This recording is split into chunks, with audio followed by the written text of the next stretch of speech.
Europa es, y ha sido, centro generador de cultura. En ella se han desarrollado las cumbres de la civilización occidental conocida.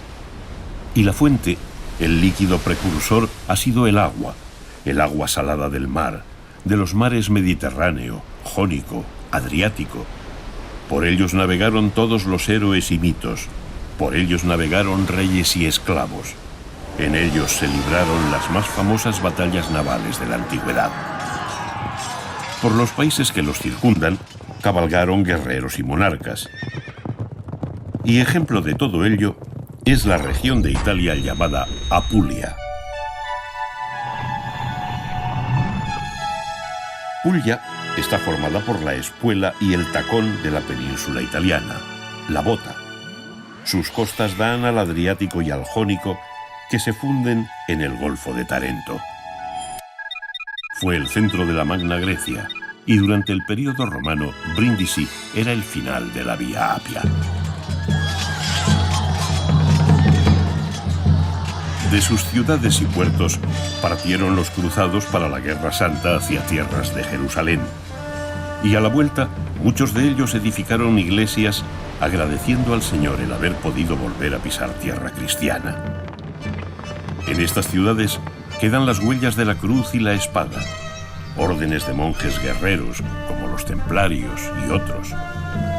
Pero fue en el siglo XIII, reinando en el Sacro Romano Germano Imperio, Federico II de Hohenstaufen, del que se dice que edificó o restauró más de 200 castillos y fortalezas de la región, cuando Puglia cobra mayor importancia.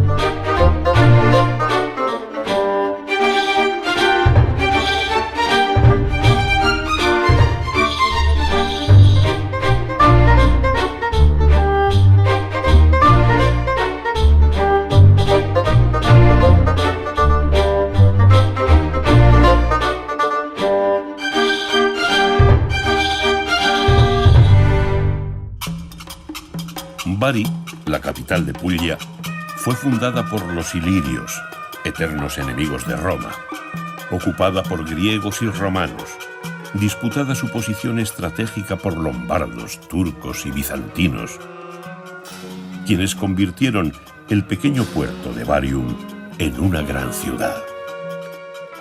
Bari.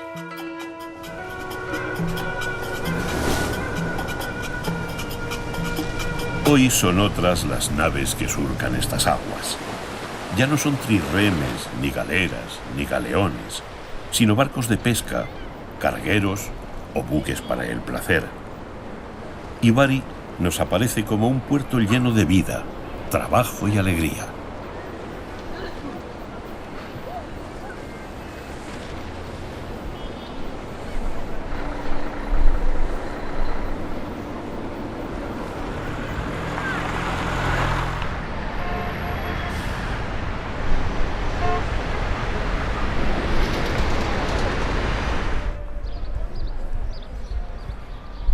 El castello fue edificado por los normandos y más tarde agrandado y perfeccionado como fortaleza por Federico II, emperador del Sacro Imperio Romano Germánico, que llegó a ser rey de Sicilia, de Chipre y de Jerusalén. Grandioso personaje de extraordinarias cualidades y carácter fuerte y excéntrico que le hizo merecedor del sobrenombre Stupor Mundi, el asombro del mundo.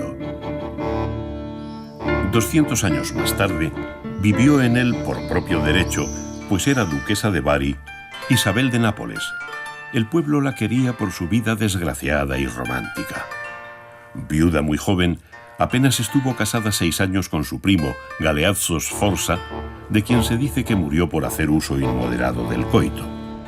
Producto de estos amores fue una niña, Bona Sforza, cuyos restos reposan aquí en Bari, en la Basílica de San Nicolás, que fue construida para albergar los restos del santo, aunque entonces Nicolás todavía no lo era de Bari, sino de Mira, en Turquía, donde sus restos descansaban en relativa calma.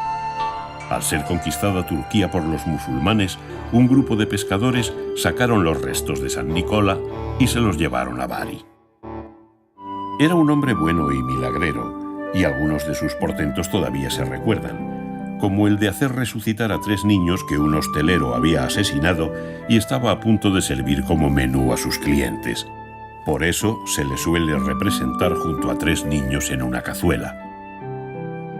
O cuando supo de 3 honestas hermanitas que pretendían casarse y no tenían para pagar su dote. Era Navidad y la costumbre mandaba dejar las medias de los niños y familia colgando de la repisa de la chimenea. Esa noche entró San Nicola por la ventana y dejó en las medias de las jóvenes monedas suficientes para pagar su dote. De ahí proviene la leyenda de San Nicolás, que trae los regalos en Navidad entrando por la chimenea. Con el tiempo el nombre fue tomando la sonoridad de otros países más al norte y ha acabado siendo Santa Claus, San Nicolau, que los niños esperan hoy en Nochebuena.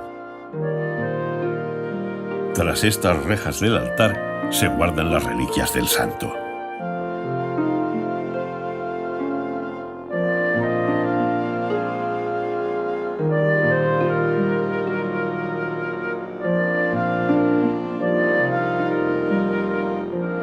En la basílica podemos ver también el sepulcro de Bona Sforza, la hija de Isabel de Aragón, mujer versada en políticas que murió envenenada a los 60 años por su secretario y hombre de confianza.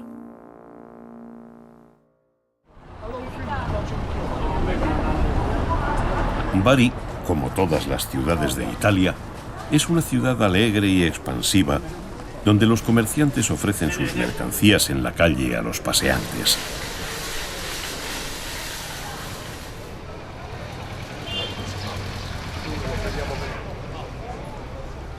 La catedral está dedicada a San Sabino. Su portada es sencilla, clásico románico de Apulia, con 3 portales por debajo de un rosetón. El dintel está tallado con animales y monstruos fantásticos de extraordinaria personalidad.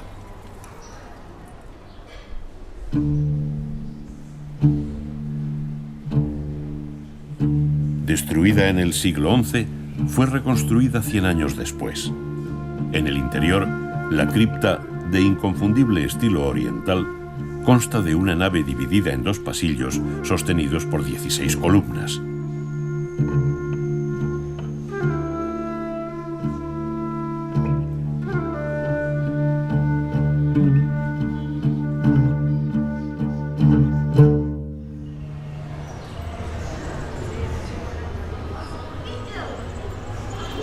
La luz mediterránea pide calle. La vida, pues, se hace en el exterior.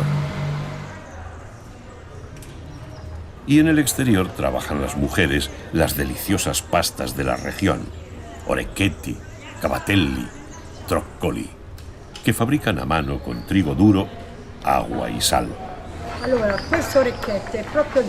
Estas orecchiette, de la calle de las Orecchiette, es una tradición que se transmite de madres a hijas y a nietas. Mi madre empezó a hacer las orecchiette con el dedo al revés y las doblaba así, y se llamaban las strascinate, arrastradas. Después se han llamado orecchiette.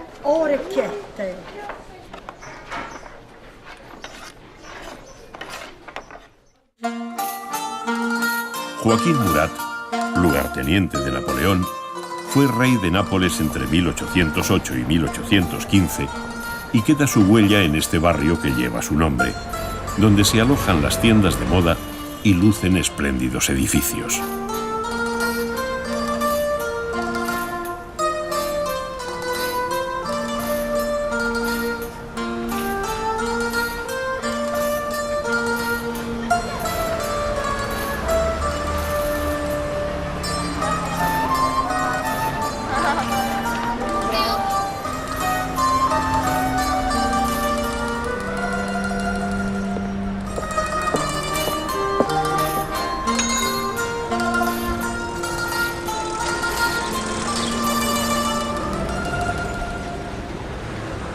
Con el barrio de Murat desentona esta otra arquitectura, tristona y burocrática, de la época de Mussolini.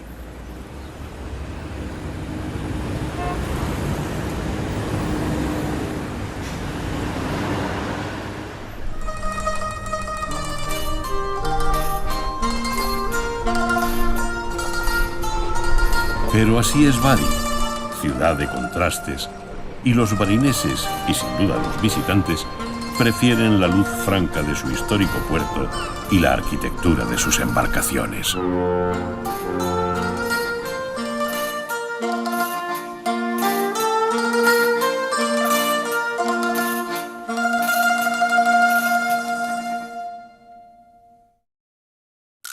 El promontorio o península del Gárgano, situado en el norte de la región de Puglia, representa la espuela en la bota de Italia.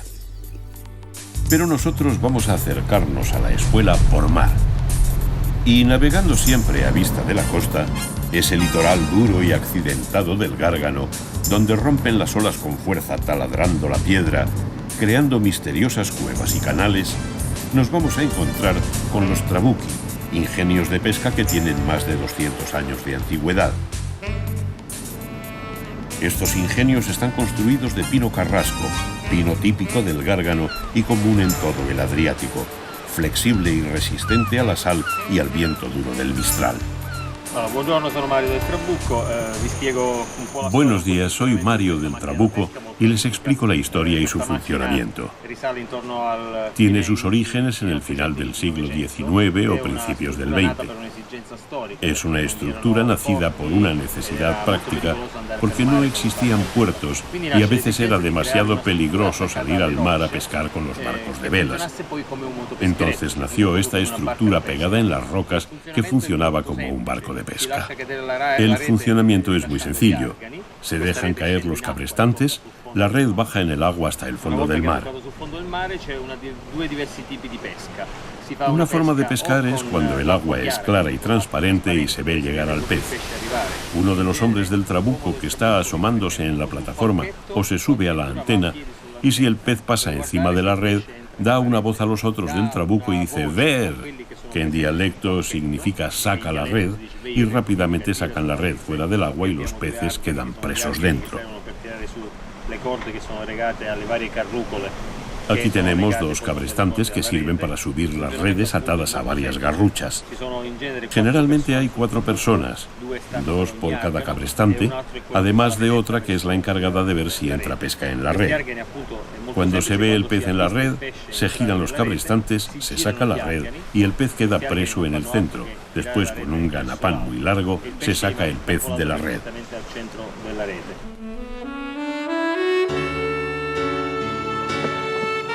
Hoy, muchos de estos trabucchi se han convertido en agradables restaurantes.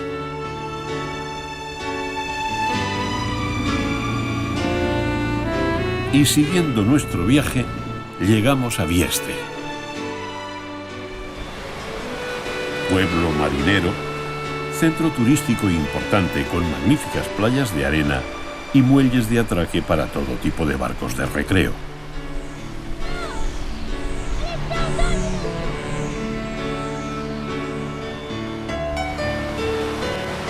Estratégicamente situado, fue en el pasado víctima de muchos ataques. En el pueblo podemos ver la Chianga Mer, la Roca Amarga, donde es fama que los piratas turcos pasaron por las armas a gran parte de su población. Dice la leyenda que en determinadas fechas la Chianga Mer enrojece por aquella sangre derramada. Pero pocos lo han visto realmente.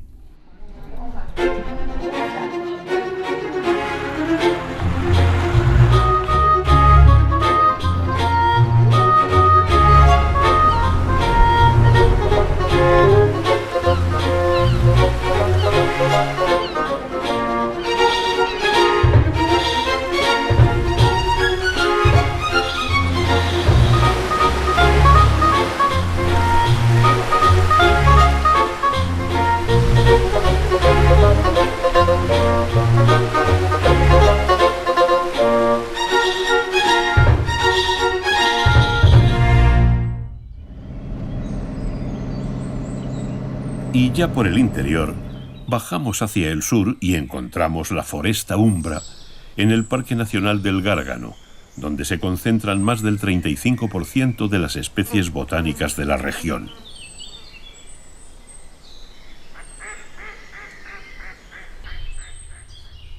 Un oasis de bosque y vida animal que reposa el espíritu.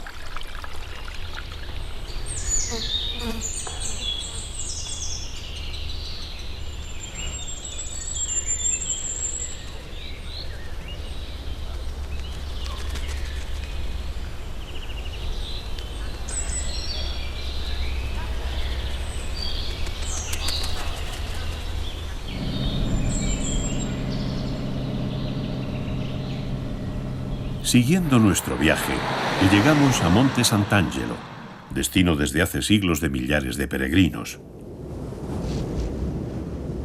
El pueblo aparece como colgado de un barranco, vertical, con las casas tan pegadas entre sí que casi podría caminarse por sus techos.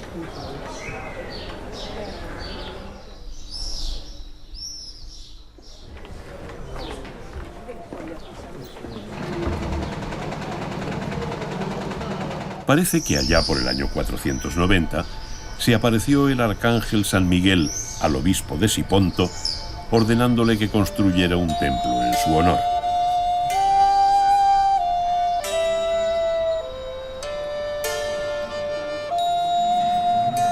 Esta gruta, el punto de la aparición, es el origen del pueblo, que terminó siendo lugar de peregrinaje, el final de una ruta llamada Camino del Ángel, que empezaba en Normandía y pasaba también por Roma. Los caballeros cruzados venían después de su aventura en Oriente a postrarse ante el furioso arcángel de la espada alzada.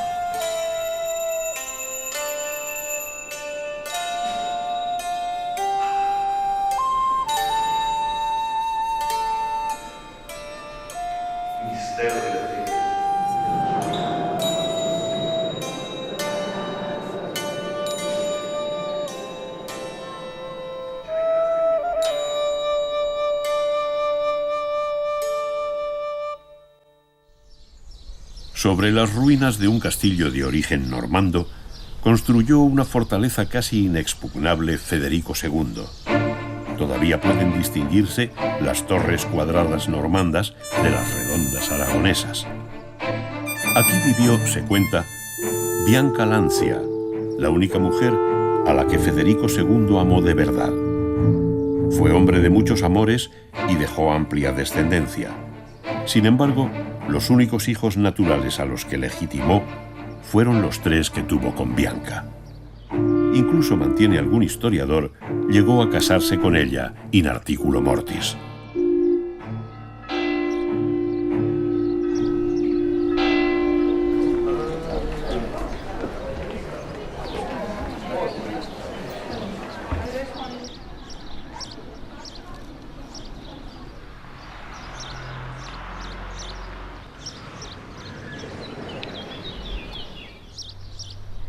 Y siguiendo por el interior el camino hacia el sur, como si volviéramos a Bari, llegamos a Castel del Monte, seguramente el lugar preferido del hombre a quien llamaron Stupor Mundi, y donde más a gusto se encontró nunca. Por eso mereció también otro sobrenombre, Puer Pulia, hijo de Apulia, por su amor por esta región a la que vino a refugiarse siempre que pudo. La forma octogonal del castillo recuerda la de la propia corona del imperio que él ceñía. 8 esquinas tiene también la capilla de Aquisgrán, donde fue coronado este personaje extraordinario que se llevaba mal con el poder papal y fue excomulgado en 2 ocasiones, que dominaba 9 idiomas y tenía fama de taumaturgo y alquimista. Curioso es que de todas sus ventanas de 2 arcos se destaque una, de 3, que algunos han llamado la ventana del amor. En cualquier caso, aquí gustaba de refugiarse y dedicarse a la cetrería, en la gran llanura de las Murge, que se divisa casi entera desde el castillo. arte a la que fue muy aficionado y entendido, tanto que incluso llegó a escribir un tratado sobre ella, De arte venandi cum avibus, o el arte de la cetrería.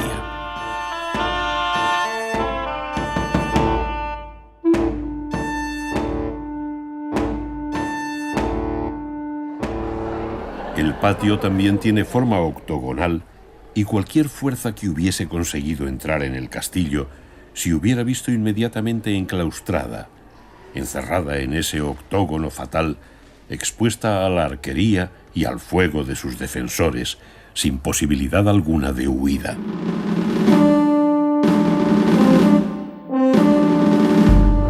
El interior contaba con un sistema de comunicación muy complejo. Las estancias hacían las veces de pasillos y los pasillos las de habitaciones, conectándose entre ellos de manera laberíntica, de forma que para alguien que no conociera la fortaleza era fácil perderse en ella.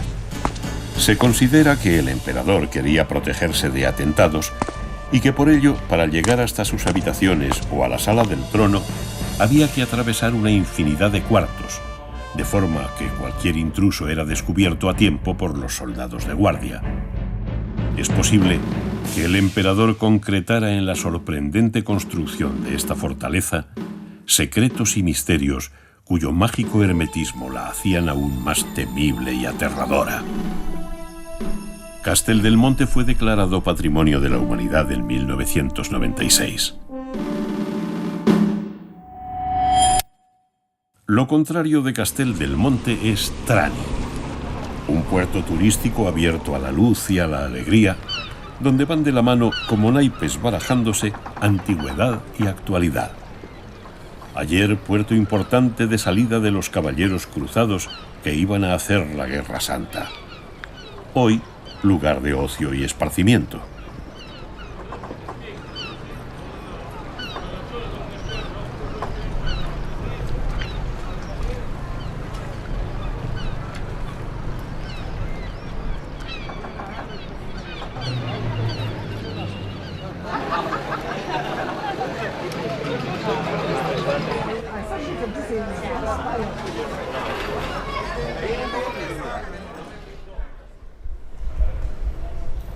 Trani fue sede de conventos de órdenes militares, como esta iglesia de Ognissanti, que fue capilla de los caballeros templarios. Pero, como decíamos, a pocos metros de ella, hoy lugareños y turistas disfrutan del baño y del sol. Junto a la blancura admirable de su catedral, construida en el siglo XII, de minimalista y asombrosamente fresca fachada, y sin embargo ejemplo del más puro románico pugliés, como podemos comprobar en las arcadas de su entrada.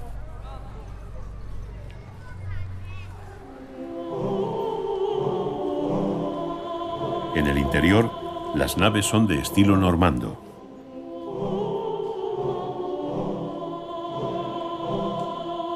Y célebres son estas puertas de bronce, obra de Barisano de Trani, artista adelantado a su época, moderno hoy mismo, de cuya vida no tenemos noticia, aunque su obra, hecha con una técnica que se acerca más a la orfebrería que a la escultura, anteponiendo el sentido decorativo al simbólico y religioso, está fechada en la segunda mitad del siglo XII.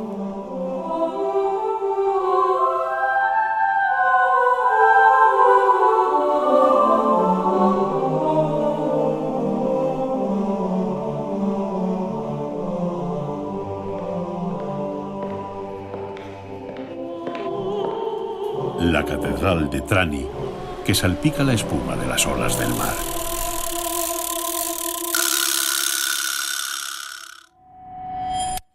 Alberobello, tierra de olivos y viñas, capital de los Trulli. Los Trulli son construcciones tradicionales del valle de Itria, símbolo de la región entera. Su origen se pierde en el tiempo, pero es probable que provenga de las tumbas circulares etruscas. Lo cierto es que hoy son casas habitables y sorprendentes. Il Museo del Territorio El Museo del Territorio de Alberobello es seguramente un ejemplo importante para entender la evolución de las construcciones en seco de la ciudad de Alberobello. De hecho, en esta maqueta son bastante evidentes los distintos tipos de construcción que han ido apareciendo en el tiempo. La evolución de la construcción en seco nace de una necesidad, la necesidad de emplear la materia prima que abunda en nuestros campos, la piedra, y acumularla de una forma organizada y práctica. Así que se pasa de una acumulación genérica a una construcción más natural de los muros y finalmente a una estructura más funcional como sería la del trullo. Es por eso que la construcción se mantiene en pie por un correcto encaje de las partes, de las diferentes partes que componen el trullo. La piedra de la cubierta y la piedra del muro. Una cubierta que se compone de 3 niveles diferentes. La estructura interna, una parte media utilizada en el centro como relleno y la capa exterior que da el color gris.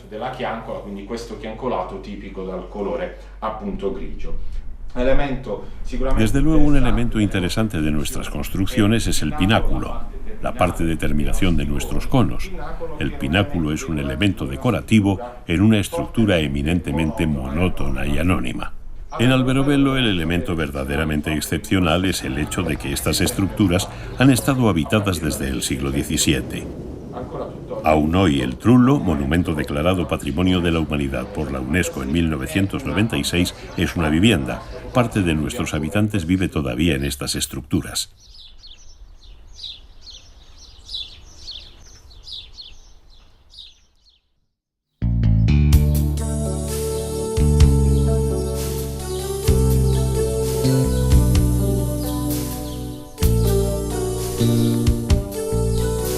Clásicas en la región son también las maserías, las casas principales de las fincas de labor, que con el tiempo se han convertido en casas rurales o encantadores hoteles.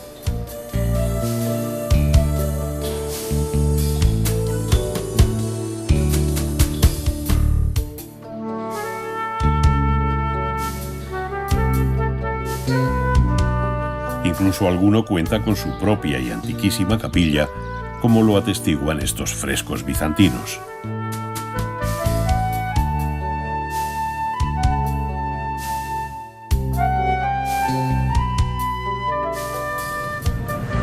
Nos queda poco tiempo en Puglia y hemos de aprovecharlo. Así que desgraciadamente hemos de cruzar rápidamente el valle de Itria. Pasamos como flechas por Locorotondo sin poder probar su famoso vino blanco, pero admirando en cambio su hermosa construcción. En Martina Franca entramos por una de sus puertas barrocas del 17 y nos acercamos a la Piazza Roma, donde tras la Fuente de los Delfines se erige el Palacio Ducal de los Caracciolo, en cuyo salón se mantienen interesantes frescos del siglo XVIII.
si hasta ahora nos escoltaban viñas, ahora son olivos los que nos miran desde las orillas de la carretera.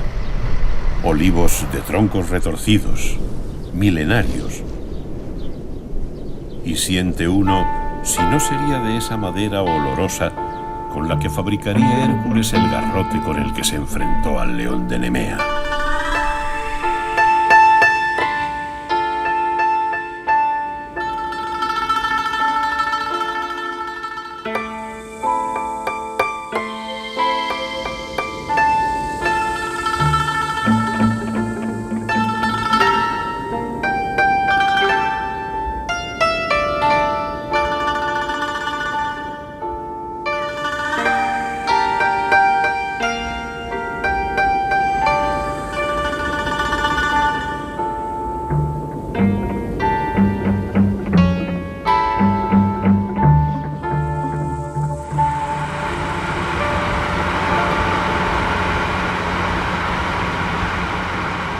Cuando ya se huele el agua salada del mar, avistamos sobre una colina la llamada Ciudad Blanca, Ostuni.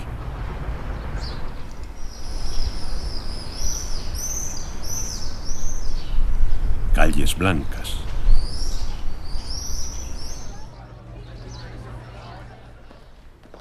Blanca también su Recoleta Catedral, con su rosetón central, cuya decoración ilustra el paso del tiempo.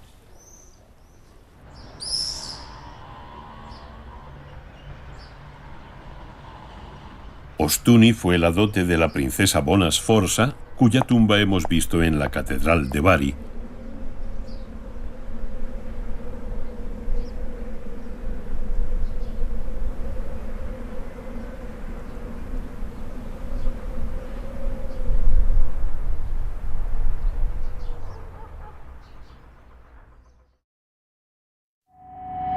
El Salento es la comarca formada por la extremidad sudeste de la región italiana de Apulia, también conocida como el Tacón de la Bota. Se considera a Lecce capital del Salento. La columna de San Oronzo, patrón de la ciudad, que sufrió martirio cuando el emperador Nerón, se levanta en el centro de la plaza del mismo nombre, dominando hoy el anfiteatro romano del siglo II. Junto a él estuvo siempre, aun ignorándolo, pues el anfiteatro no se descubrió hasta 1938.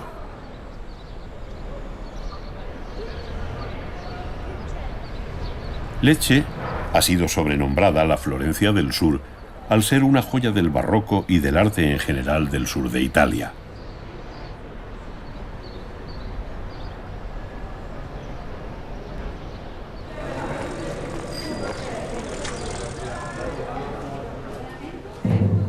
La Puerta Napoli, en la muralla de Lecce, se construyó como un arco de triunfo para celebrar la llegada del emperador Carlos I de España y V de Alemania. En el frontón se celebran los triunfos del ilustre visitante y sobre él luce el escudo de los Habsburgo con el águila bicéfala. Pero tan grande como el emperador fue el artista Giuseppe Címbalo, que vivió 90 años y fue el padre de lo que se ha llamado el barroco de Lecce. A él y a su sobrino se debe parte de la fachada de la Santa Croce, en la que destacan esas cariátides zoomorfas, los turcos arrodillados y soportando el peso del sagrado monumento.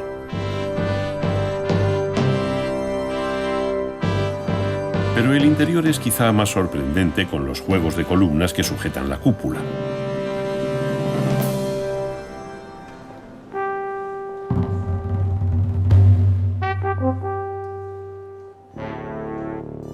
Es la calidad de la piedra local utilizada, la piedra de Lecce, caliza suave y sin embargo compacta, lo que permite el labrarla de esa manera tan fina y conseguir la filigrana que construye el barroco. Los capiteles se liberan de las típicas hojas de acanto y dibujan flores, frutas, ángeles, aves.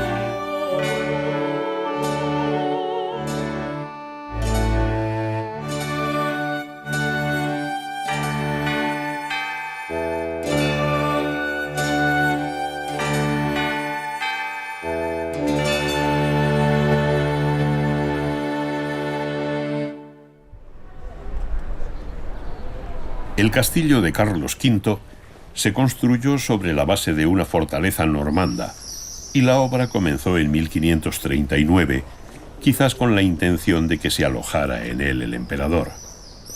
Desgraciadamente, a pesar de su voluntad bien demostrada de querer visitar Lecce y Otranto, el emperador nunca llegó a venir.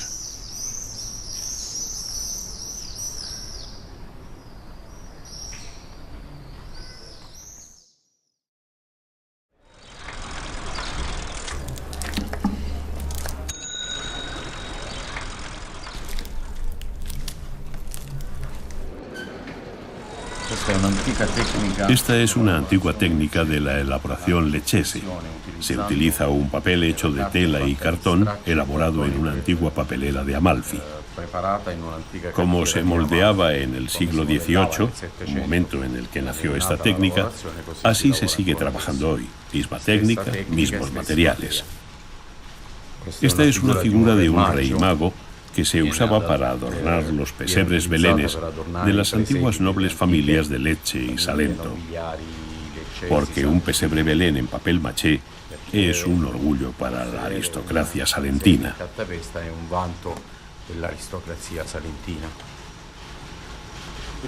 Se parte de un esqueleto de hierro, después se modela el cuerpo en paja, a continuación se modelan la cabeza, las manos y los pies en arcilla. Después el vestido se crea por partes con la misma técnica que utilizaría un sastre de verdad. Trozo a trozo se modelan los trajes directamente sobre el maniquí para crear el movimiento en el vestido que encaje con el movimiento de los cuerpos. Cuando seca el traje, se pasa a la fase más característica llamada focchellatura.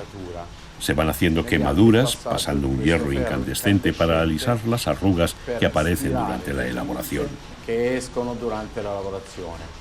Se pintan con pinturas al óleo. Después se completan con objetos modelados en arcilla, como ánforas, pan, fruta, para representar la antigua vida popular de Salento, en muchos casos ya desaparecida.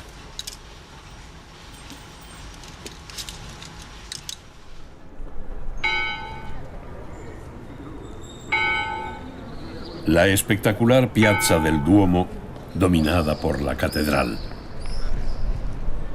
La catedral de Lecce data del 1144, pero fue rediseñada por el arquitecto Giuseppe Címbalo entre 1659 y 1670. Tiene dos fachadas, la que se ve desde la plaza y la principal, que es curiosamente la más sencilla. Está dedicada a María Santísima Asunta.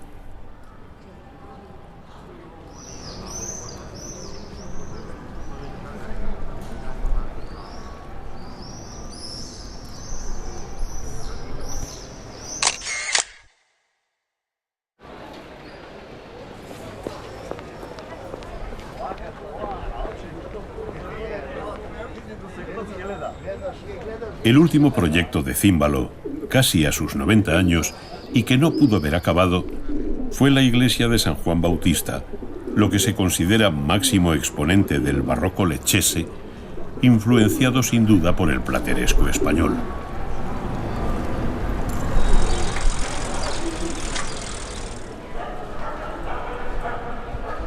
No podíamos dejar de pasar, aunque fuera fugazmente, por el Palacio Tamborino, ejemplo de arquitectura civil.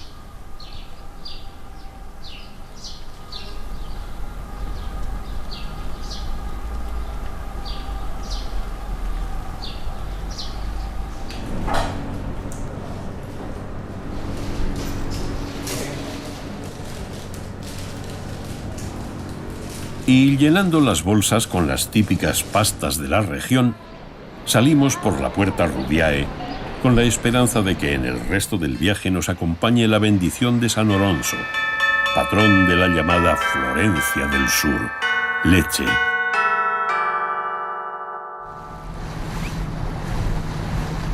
Y por mar llegamos a Otranto, puerto importante desde la época romana, el más oriental de Italia. Su castillo fue tan famoso que el escritor inglés Horace Walpole escribió en 1764 una novela con el mismo título, considerada el texto original del género del terror gótico. El 28 de julio de 1480, un ejército otomano desembarcó frente a la ciudad de Otranto.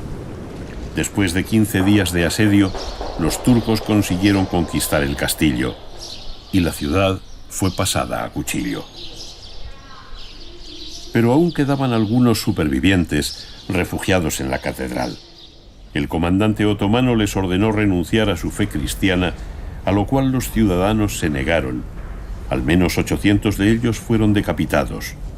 Son los mártires de Otranto.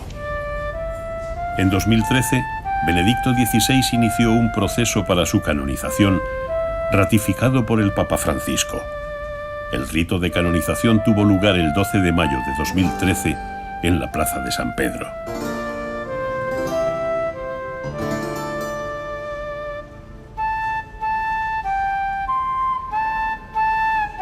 Quizás para contrarrestar tanto horror, en el suelo de la Catedral de la Anunciación destaca el mosaico bizantino realizado por el monje Pantaleone alrededor del año 1165, donde está representado el árbol de la vida, mezclando episodios sacros y profanos.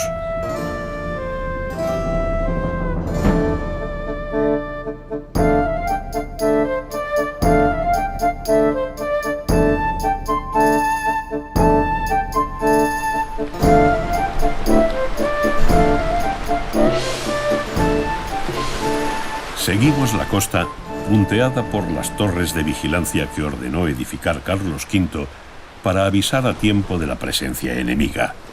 Y pasamos por el canal de Otranto, donde se mezclan las aguas del Adriático y el Jónico, y doblamos el tacón de la bota italiana a la vista de Santa María de Leuca.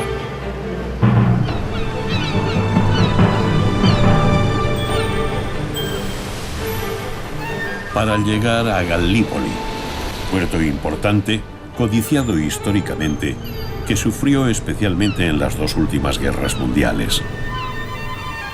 El puerto actual fue comenzado en el siglo XVIII por Fernando I de Nápoles y las dos Sicilias, hermano del rey español Carlos IV. Hoy, desde el puerto pesquero, se puede contemplar la bella ciudad.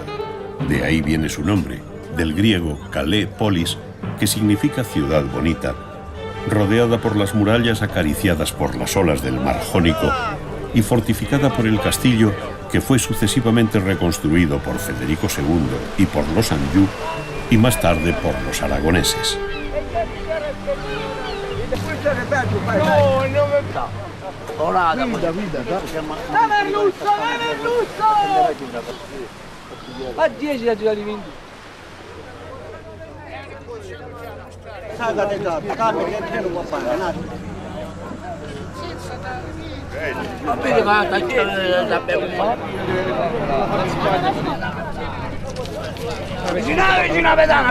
Gallipoli fue desde tiempo de los griegos.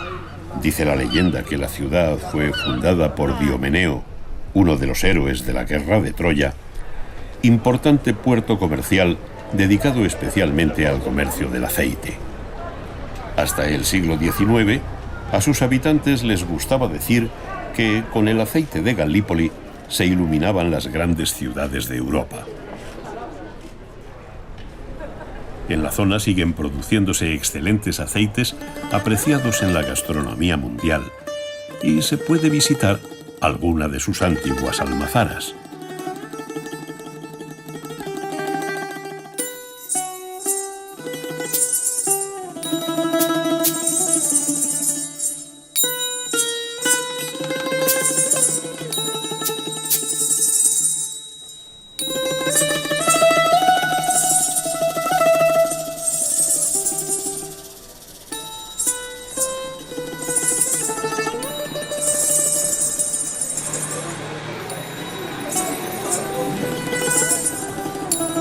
Hoy la ciudad tiene vocación turística y en sus calles se mueven viajeros de todo el mundo, comprando típicos recuerdos marineros y disfrutando en sus restaurantes de los productos del mar.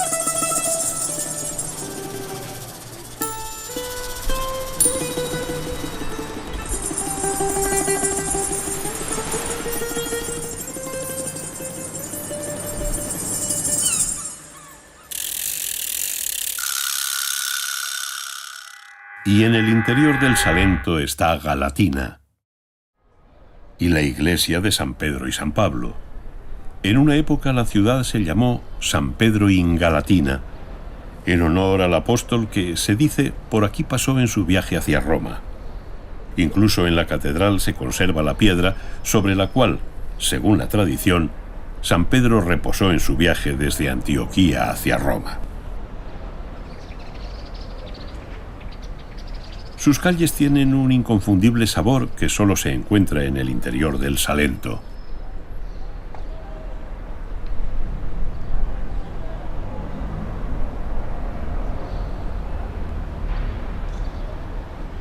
La iglesia de Santa Catalina de Alejandría se construyó por orden de Raimondello del Balso Orsini, casado con María de Enghien, condesa de Lecce, tras regresar de luchar en Tierra Santa. Los frescos se pintaron, parece ser, por voluntad de su esposa.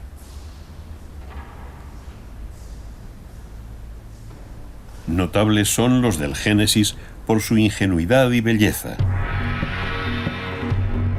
Y dijo Dios: hagamos al ser humano a nuestra imagen, como semejanza nuestra, y manden en los peces del mar y en las aves de los cielos, y en las bestias y en todas las alimañas terrestres, y en todas las sierpes que serpean por la tierra.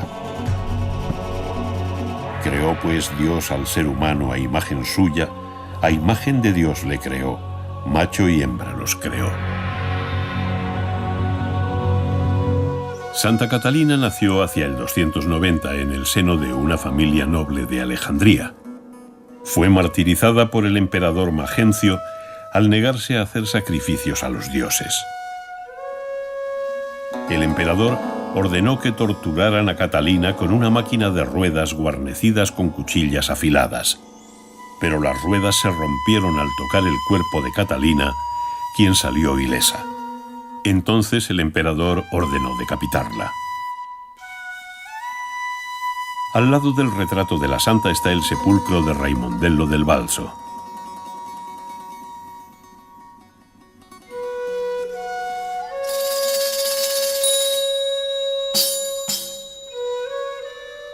En una de las capillas laterales podemos ver uno de los crucifijos más impresionantes de la estatuaria católica.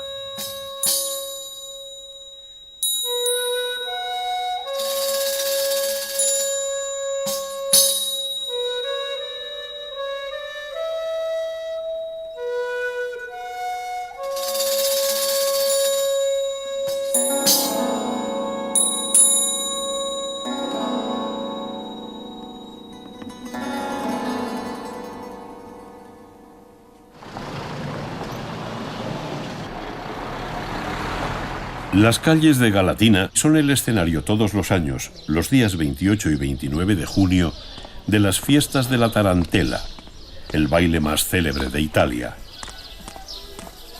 Desde muy antiguo, hasta mediados del siglo pasado, más o menos, se creía popularmente que bailar el solo obsesivo de la tarantela hasta caer agotada o en trance curaba un tipo de locura producido por la picadura de la tarántula mediterránea, la llamada araña lobo, Lycosis tarantula. Las picadas solían ser en su inmensa mayoría mujeres que trabajaban en el campo, y es muy probable que la supuesta picadura justificara casos de depresión o neurastenia.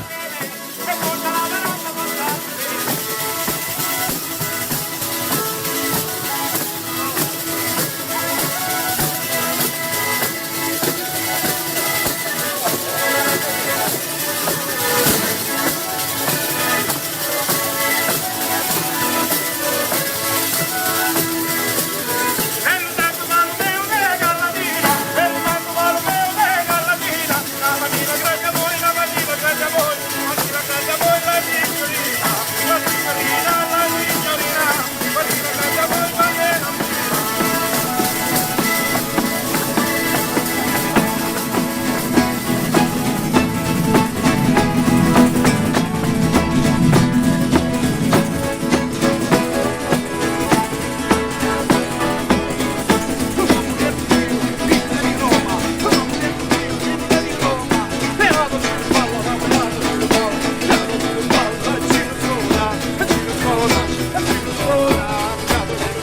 Hoy, tiempos más claros, la Noche de la Taranta es el festival de la música popular del Salento, de Puglia y de toda Italia.